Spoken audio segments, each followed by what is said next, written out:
ऐसा सुनील सर, हमारे पास हम सभी की तरफ से कुछ हम आपके जीवन के बारे में, आपके बारे में जानना चाहते हैं। तो सबसे पहले मैं आपसे जानना चाहती हूँ कि आपकी जो लाइफ जर्नी थी, जहाँ से आपने शुरुआत की बचपन से, वो कैसी रही? आपने किन किन बातों का सामना किया और किस तरीके से आप आगे बढ़े? दिया, थैंक यू। फ्रेंड्स, अभी तक मेरे साथ जितने साथी जुड़े हैं, सचमुच शायद ही किसी को मालूम हुआ बचपन की मेरी बातें। कभी मैंने शेयर भी नहीं किया कभी ग्रुप में, बट आज सबके सामने शेयर करता हूँ। साथियों, बचपन तो सबका बहुत अच्छा जाता है। आज तो स्ट्रगल कर रहे हैं, मेहनत कर रहे हैं, दौड़ धूप कर रहे हैं, लेकिन किसका बचपन है जो अच्छा नहीं गया? ऐसा बोले। बचपन में जो एंजॉय करते हैं ना, वो पल आज मिस करते हैं। आज हम कभी बचपन में जाने की कोशिश करते हैं और एंजॉय करना। तो बचपन बहुत मस्ती वाला रहा। एज यूजुअल बहुत ऑर्डिनरी फैमिली से था मैं, और स्कूल की पढ़ाई में भी मैं बहुत ब्रिलियंट तो नहीं था, ऑर्डिनरी स्टूडेंट ही था। दिया मैं 11 साल की एज में मेरे पापा नहीं रहे, उस समय उनका देहांत हो गया। जब मैं 7th क्लास में था, तब थोड़ी जिम्मेदारी मुझ पर आई। और चूँकि मेरे साथ मेरे 2 भाई और मेरी सिस्टर और मेरा छोटा सा परिवार था, मम्मी पापा, तो जिम्मेदारी बहुत बड़ी आ गई उस समय। वो टाइम मेरे लिए स्ट्रगल का स्टार्ट हुआ जब मैं अपने चाचा की शॉप था किराने का, उसमें मैं बैठता था और जॉब करने लगा और साथ में पढ़ाई कंटिन्यू की। तो उसके बाद से जिम्मेदारी आने के बाद मैं पढ़ाई भी थोड़ा अप डाउन चलता रहा। फिर भी मैंने पढ़ाई कंटिन्यू करी। कॉलेज में अपने स्कूलिंग में छोटे से गांव मुआ एक जगह है पास में, उस समय बहुत बैकवर्ड था जब मैं पढ़ाई करता मुआ स्कूल में 10th तक। फिर मैं साइकिल से मुआ से कालीबाड़ी 12th 11th 12th में वहाँ किया।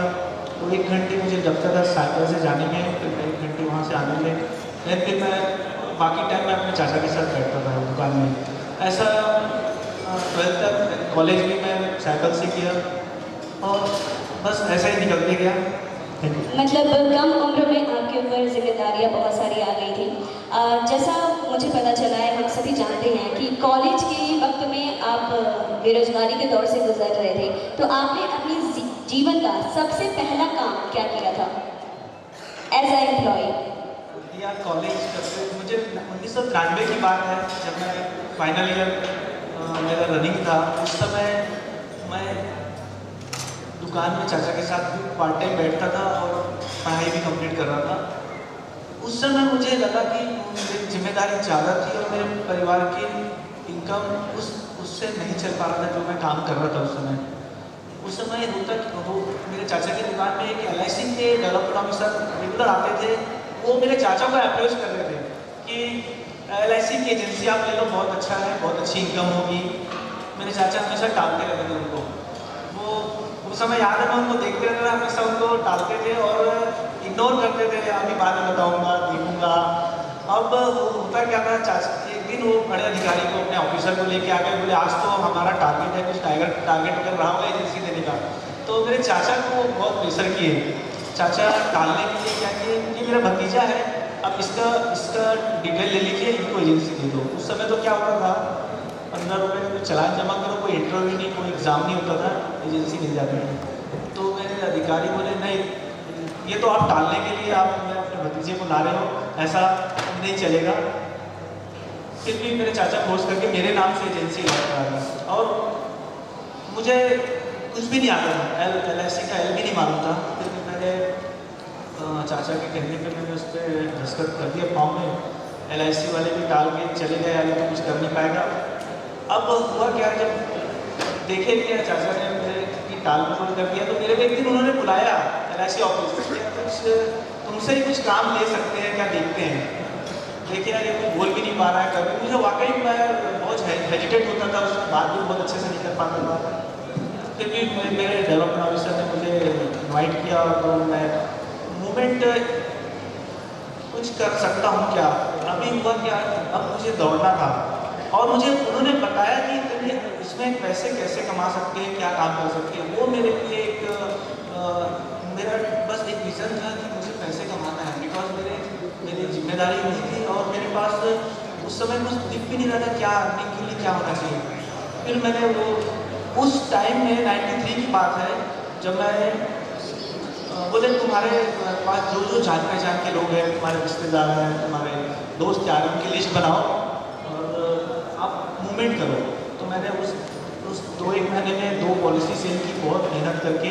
तो मुझे पहला चेक जब मिला, अराउंड मेरा चेक था 1970 रुपये का, पहला चेक, पहला 1993 का। तो पहला मेरी इनकम, मेरे को खुद की इनकम पहली बार दिखी कि मैं कुछ कर सकता हूँ। 1970 रुपये कमाया और मैं घर लेके आया वो चेक। मेरा वो पल इतनी खुशी का था, मैं अपनी मम्मी को दिखाया ये चेक मैं पहले अपनी मेहनत से कमाया हूँ। फिर पलट के नहीं देखा, फिर मुझे दिखा इसमें पैसे हैं, फिर मेरा मेहनत उस दिन से आगे बढ़ा। ओके सर, जैसे आपने बताया कि आपने LIC से शुरुआत की, अपनी लाइफ जर्नी की शुरुआत की, और हम सभी को जहाँ तक पता है कि आपने शुरुआत साइकिल से की थी, उसके बाद आपने बाइक ली, उसके बाद आपने कार ली और आप सक्सेस की ऊंचाइयों को धीरे धीरे छूते गए। तो वो जो आपका जर्नी था, उसमें आपको कैसा लगता था? इवन मैंने ये भी सुना है कि आप जहाँ भी जाते थे डीलिंग के लिए, मीटिंग के लिए, वहाँ से चेक लेके ज़रूर आते थे। सो ऐसा आप क्या उन्हें मोटिवेट करते थे, ऐसा क्या कहते थे कि वो एक बार में मीटिंग के बाद चेक देने को तैयार हो जाते थे? देखो, उसमें मेरे को सबसे बड़ी शक्ति दिखती थी, पैसा मिल रहा है कोई भी काम में, और जिस दिन पैसा दिखने लगता है उसमें आदमी खूब दौड़ता है, फिर मेहनत से मेहनत करने में भी हिचकता नहीं है। अभी जब मुझे दिखा अब कि 1970 रुपये थोड़ा सा मेहनत करके मैं अर्निंग कर सकता हूँ, फिर मैंने मेहनत अपनी डबल टिबल चौबल कर दिया। मार्च के बिजनेस करने के बाद मुझे ना सेकंड शिफ्ट जब मुझे 8,500 का मिला, उस समय मैं साइकिल से जाता था। होता क्या था, मेरे डेवलपमेंट आने से मुझे सुबह 7 बजे अपने घर लाते थे। मैं साइकिल से रेडी होकर 7 बजे अपने घर जाता था। उस समय वो रेडी होकर ब्रेकफास्ट करके नीचे आते थे, मेरी साइकिल उनके घर के पोर्च में रखता था, फिर वो अपनी बाइक निकालते थे, मैं उनकी बाइक के पीछे बैठ जाता था। उनकी बाइक से मैं पूरा सराउंडिंग घूमता था, क्योंकि साइकिल में पॉसिबल नहीं था।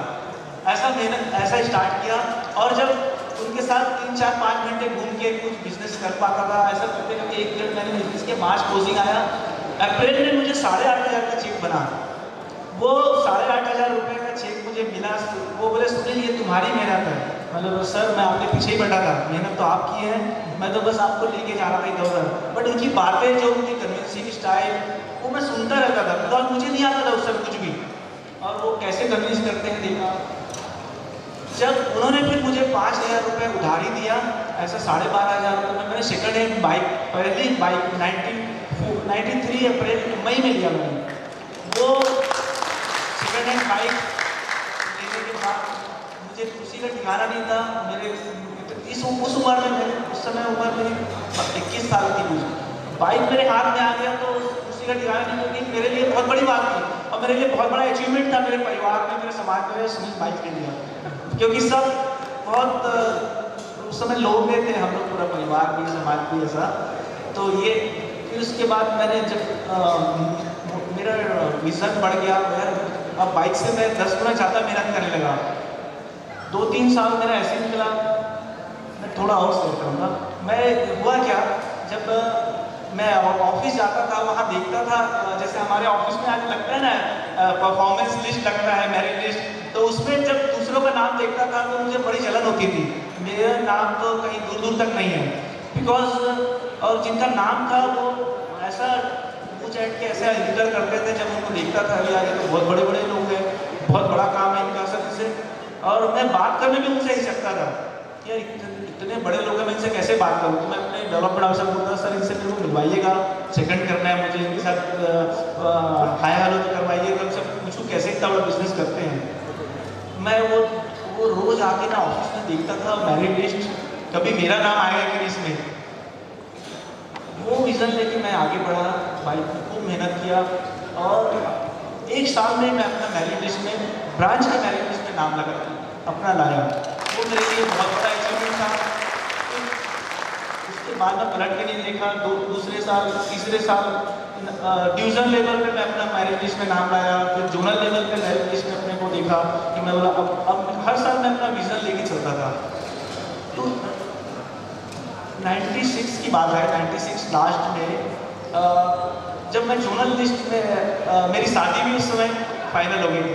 मेरी शादी पक्की हुई नवंबर 1997 में मेरी शादी हुई और उसके जस्ट 2 महीने बाद मुझे जोनल ऑफिस से मैं मेरिट लिस्ट के आधार पर मुझे ना 800 कार LIC से मिला, पहला कार जनवरी 98 में पहला 800 कार जब मुझे मिला, मैं अपनी वाइफ के साथ गया। उस समय 2 महीने दिन मेरी शादी हुई, तो मैंने बोला ये मेरी इसमें मेरी वाइफ का भी बहुत बड़ा रोल था, वो मुझे मेहनत के लिए बहुत प्रोत्साहित की। तो ये 800 कार भी उस समय के लिए मेरे समाज में किसी के पास नहीं, मेरे परिवार में किसी के पास कार नहीं था उस समय। वो मेरे लिए अचीवमेंट, इतना बड़ा अचीवमेंट था और बस ऐसे ही शुरुआत हुई। सो सर, आपकी शुरुआत मतलब जैसे आपने साइकिल से काम किया, फिर बाइक, फिर कार्स, मतलब ये LIC में रहते रहते आपने ये सब अचीव किया। उसके बाद जब आपने सोचा कुछ बड़ा करना चाहिए, मतलब लाइफ में अब थोड़ा और आगे बढ़ना चाहिए, तो ये जो बड़ा करने की जो आपकी चाहत थी, बड़ा करने की ये जो सोच थी, ये आपको कहाँ से मिली? और आप अपनी लाइफ में अगर आइडियल पर्सन किसी को मानते हैं, प्रेरणा स्रोत किसी को मानते हैं, तो वो कौन है? ये क्या था, मैं LIC से रियल एस्टेट में कैसे आया मैं इसमें बताता हूँ। जब उस समय क्या होता था, करोड़पति अभिकर्ता का एक रेस था और करोड़पति अभिकर्ता बनते थे, पेपर में फोटो आता था कि करोड़पति बने, बट वो करोड़पति ऐसा होता था कि समय शॉर्ट होता था, 2-3 लाख प्रीमियम कर लो 1 करोड़ हो जाता था। तो वो मैं अचीव किया। फिर मैंने उसके बाद मैंने बोला कि ये तो बहुत छोटा टारगेट है। फिर मैंने प्रीमियम में करोड़पति 1 करोड़ प्रीमियम का टारगेट लिया। उस समय पूरे छत्तीसगढ़ में किसी ने नहीं लाया था ये प्रीमियम, जो मैंने ये टारगेट लिया अराउंड 2001 में। मैंने 1 करोड़ प्रीमियम का लक्ष्य लिया, जो कि मैं 2003 में क्वालिफाई किया। 1 करोड़ प्रीमियम लाना LIC में उस समय नॉट अ इजी टास्क। पूरे सेंट्रल जोन में पहली बार प्रीमियम कलेक्ट करके मैंने लाया था। फिर मैंने टारगेट लिया, ये भी मुझे छोटा लगने लगा। फिर मैंने लिया 1 करोड़ कमीशन अर्न करना है, या 1 करोड़ कमीशन 1 साल में LIC एजेंसी के लिए एक असंभव सा था उस समय। पूरे इंडिया में 7-8 लोगों का ही था कमीशन जो 1 करोड़ होता था उस समय। वो टारगेट मैंने अचीव किया 2006 में, 1 करोड़ कमीशन लाना। अब मेरे लिए ये था, मेरे लिए एक LIC में ये हो गया था कि मैं हर फंक्शन में कहीं जाता था। ऐसे ही हम लोग का बहुत सम्मान समारोह होता था LIC में, तो मैं हर जगह वहाँ, मेरा एक प्रॉब्लम था कि क्या बोलना चाहिए, उत्साह था कि मैं अनाउंसमेंट जरूर करता था हर बार, सर मैं इस बार 1 करोड़ प्रीमियम लाने का लक्ष्य लिया हूँ, और सबसे तालियां बजवाता था। फिर मैंने 1 करोड़ कमीशन का लक्ष्य लिया। तो एक समारोह हुआ वहाँ पे मुझे कुछ लोगों ने ललकारा, आज क्या बोलेगा भाई, तेरा प्रीमियम भी हो गया, कमीशन, अब क्या? तो अभी मेरे को समझ नहीं आया, बुला लिए अनाउंसमेंट करके मेरे जोनल मैनेजर ने, सुनील आज कुछ बड़ा अनाउंसमेंट करने जा रहा है, आप सुनिए। और जबकि मैंने कोई भी प्लानिंग नहीं था उस समय कि क्या अनाउंस करने वाला हूँ। अब इतनी करीब 600-650 लोग थे पूरे हॉल में। ये भोपाल की बात है, पूरे जोन से आए थे। मैं वहाँ स्टेज में आ तो गया, पसीने पूछते क्या अनाउंस करूँ सर, सब तो हो गया, बस इसी को रिपीट करते हैं। बोले नहीं, कुछ तो नया करना है। मैंने वहाँ पे बातों ही बातों में बहुत बड़ा अनाउंसमेंट कर दिया कि सर मैं अब 1 करोड़ का इनकम टैक्स पे करूँगा, 1 करोड़ का इनकम टैक्स पे करने का लक्ष्य लेता हूँ। कमीशन तो कमा लिया, अब गवर्नमेंट को टैक्स भी देने का टाइम है, वो था। उसके बाद बहुत कोशिश किया, 2 साल 3 साल 4 साल, 1.5 करोड़ पौने 2 करोड़ तक मेरा कमीशन गया, बट टैक्स पे करना LIC से 1 करोड़ बहुत इम्पॉसिबल सा लगने लगा। देन मैंने, मेरे कुछ क्लाइंट थे बहुत बड़ा काम करते थे, जो 2-4-5 करोड़ का टैक्स भरते थे साल का, तो उनसे पूछते रहा, बोले रियल एस्टेट एक बड़ा बिजनेस है जिसमें बहुत इनकम होती है और बहुत टैक्स भरते हैं लोग। देन मैंने प्लान किया कि रियल एस्टेट में एंटर किया जाए। और साथियों, आपको आश्चर्य होगा और खुशी भी होगी कि स्वास्थ्य ग्रुप मोर देन 1.5 करोड़ के ऊपर टैक्स पे कर रहा है हर साल। ये ऑब्वियसली ज़्यादा अच्छे से बता रहा है, इसलिए हर साल 1.5 करोड़, इस साल हमारा 2 करोड़ से ऊपर का इनकम टैक्स पे करने वाली है स्वास्थ्य ग्रुप। क्या बात है। सो मतलब सीरियसली सर की ये स्टोरी जो हम सभी ने सुनी कि ये LIC से रियल एस्टेट में कैसे आए, और आप सभी को जैसे पता ही है कि आपके साथ सर आज 2000 के लगभग परिवार जुड़े हुए हैं। और एक बहुत ही अच्छी सी लाइन है कि अगर आपको जल्दी जाना है तो आप अकेले जाइए, और अगर आपको दूर तक जाना है तो सबको साथ में लेके चलिए। और ये धारणा आपकी है यहाँ पर। मैं चाहूँगी एक बार जोरदार तालियां सुनील सर के लिए होनी चाहिए। तो सर, आज आपके साथ 2000 परिवार जुड़े हुए हैं, आपके साथ काम कर रहे हैं, उनका घर, उनको आपने घर दिया है, वो उनको आगे बढ़ाने का प्रेरणा आपने दिया है, तो उनसे आप क्या कहना चाहते हैं? मेरे हिसाब से अभी टीम बहुत छोटी है, लक्ष्य बड़ा है। साथियों, स्वास्थ्य ग्रुप के लिए ये आज का आह्वान प्रोग्राम ही ऐसा है कि हमारा लक्ष्य है 5000 लोगों की टीम, 5000 लोगों को लेकर हमको आगे बढ़ना है। और हम जो लक्ष्य लिए हैं, जो 6 प्रोजेक्ट हैं, बहुत जल्दी इसको 10 करने का भी है हमारा, लेकिन टीम पहले टीम बढ़ाना है हमको।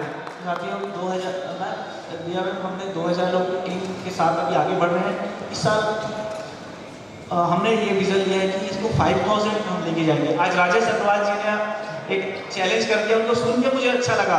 उनकी 8 बड़ी कंपनी है, उसमें 5000 लोग काम कर रहे हैं, और कितने सिंपल है उनको आप देख के अंदाजा लगा सकते हो। और वो हमारे लिए इतनी अच्छी बातें करके गए, मुझे बहुत अच्छा लगा। साथियों, ये लक्ष्य हमको भी लेना है, हमारी टीम को 5000 तक पहुँचाना है। और जरूर मेरे साथ मेरे डायरेक्टर से मेरी पूरी स्वास्थ्य परिवार मेरे साथ देगी। Thank you. अच्छा सर, मैं ये जानना चाहती हूँ, जैसा सभी जानते हैं कि अगर हमें सक्सेस पाना है तो हमें अपने कंफर्ट जोन से बाहर निकल के काम करना होता है। और जो यंगस्टर्स होते हैं, युवा होते हैं, उन्हें जोखिम उठाने के नाम पर जाना जाता है। तो जोखिम उठाते हैं आगे बढ़ने के लिए, सक्सेस पाने के लिए। और क्योंकि यहाँ पर बहुत सारे युवा हैं, बहुत सारे यंगस्टर्स हैं, तो उन्हें आप क्या संदेश देना चाहेंगे आज? दिया, देखो, जोखिम, हम लोग का बिजनेस, हम लोग का काम ऐसा है कि मेरे ख्याल से कोई भी जोखिम नहीं है। कोई भी जोखिम वाला हमारा काम ही नहीं है। क्लाइंट के घर जाना है, उसी के चाय पीना है, उसी के कभी कभी तो हमारे जाते बंदे मैडम पेन देंगे क्या, सर पेन देंगे, उन्हीं से पेन भी मांग लेते हैं।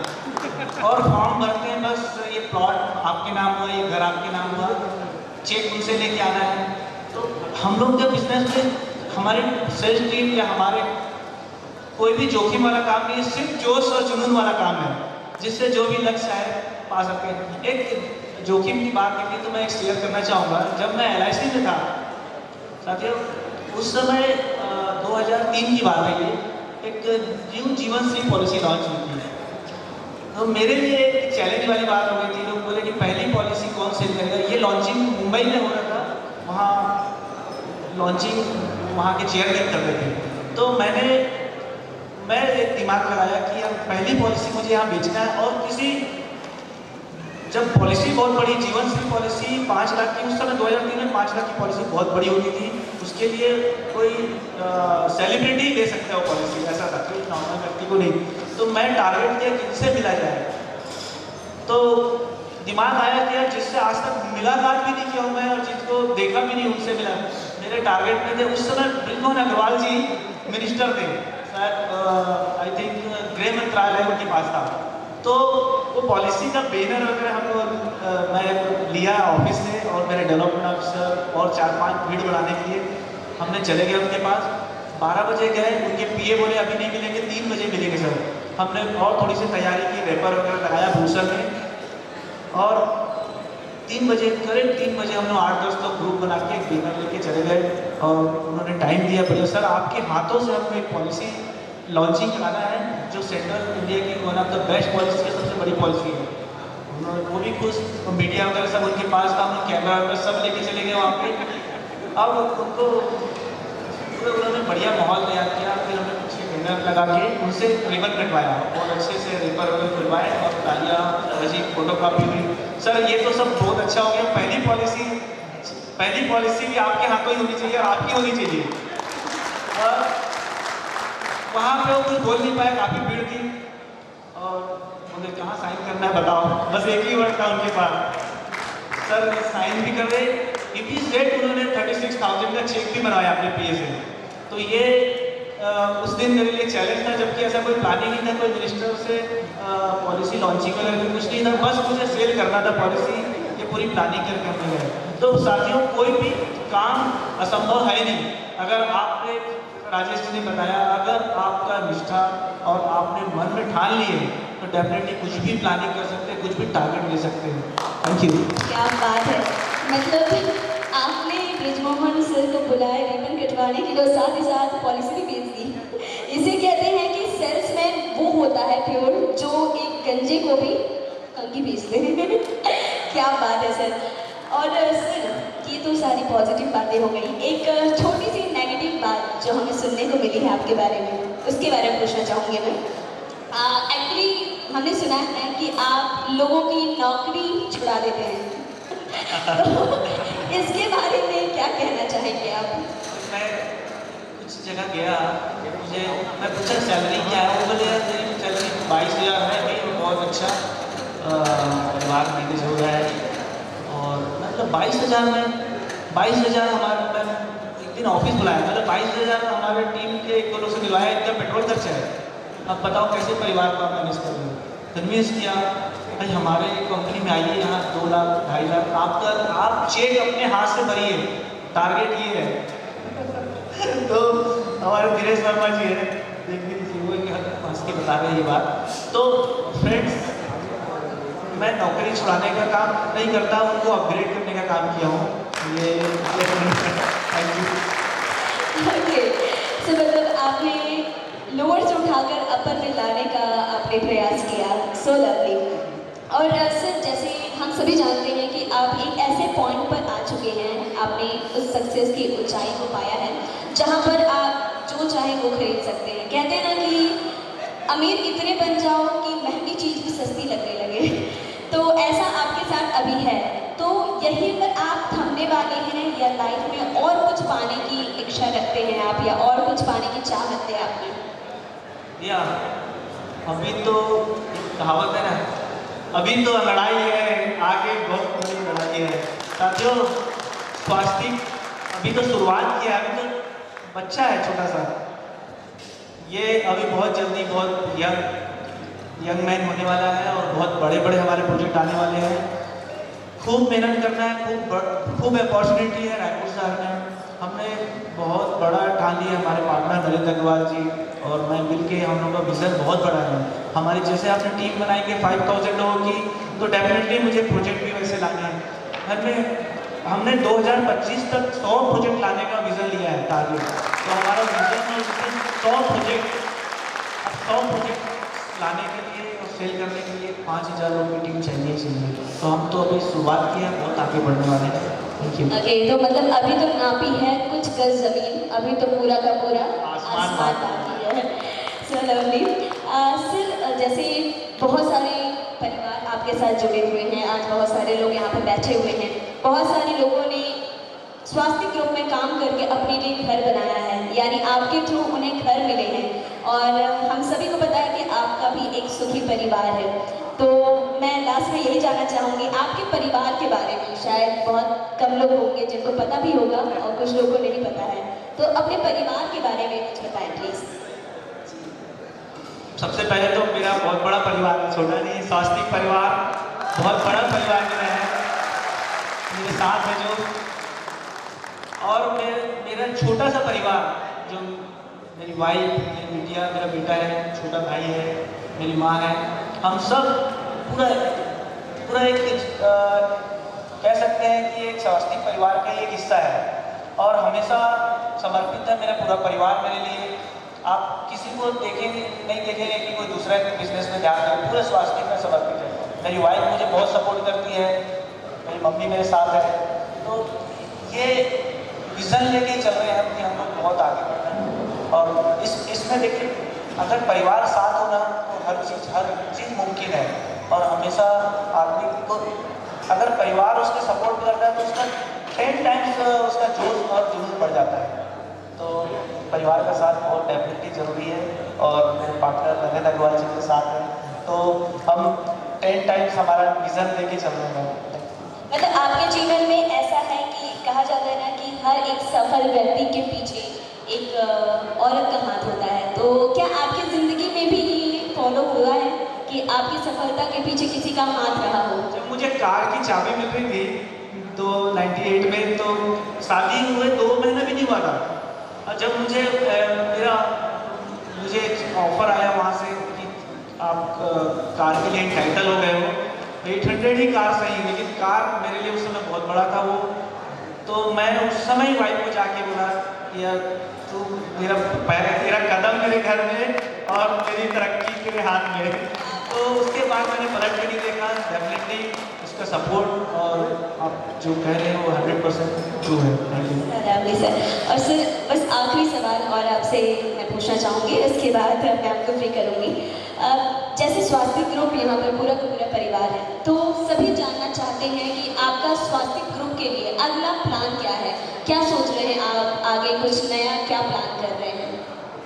डेफिनेटली हमारे प्रोजेक्ट बहुत जल्दी लॉन्च हो रहे हैं, जैसे कि अंकुर जी ने बताया है। हमारा विज़न जैसा आपको पूरा स्वास्थ्य परिवार जानता है कि हम 1 बाय 1 स्टेप बाय स्टेप कैसे आगे बढ़ रहे हैं। और इस साल मार्च तक हम 6 प्रोजेक्ट लॉन्च करेंगे। 6 प्रोजेक्ट हमारी लॉन्चिंग की तैयारी में है। आप बीड़ा उठा लीजिए कि हमको, जैसा कि इस साल का हमारा लक्ष्य है 1111 यूनिट सेल करना। साथियों 1111 यूनिट हम सेल करने वाले हैं। ये टारगेट तो स्वास्थ्य ने ले लिया है और कंप्लीट करने वाला है। ये हो गया, मान के चलिए 31 मार्च को आप नोट कर लीजिएगा। 1111 पॉलिसी का फिगर सेल में दिखेगा। अब आप लोगों को देखना है, आप लोगों को लिखना अपने घर में इस 1111 में मेरा फिगर क्या है। कोई लिख सकता है कि सर इसका 5% तो मेरा है, 2% तो मेरा है, 20 पॉलिसी तो मेरा है। सपोज धर्मेंद्र बोलेगा सर ये 1111 में मेरा सहयोग रहेगा 50 पॉलिसी का। रोशन बोलेगा सर मेरा तो रहेगा 80 पॉलिसी। ऐसा आपको सोचना है कि मैं इसमें कितना सेल करने वाला हूँ।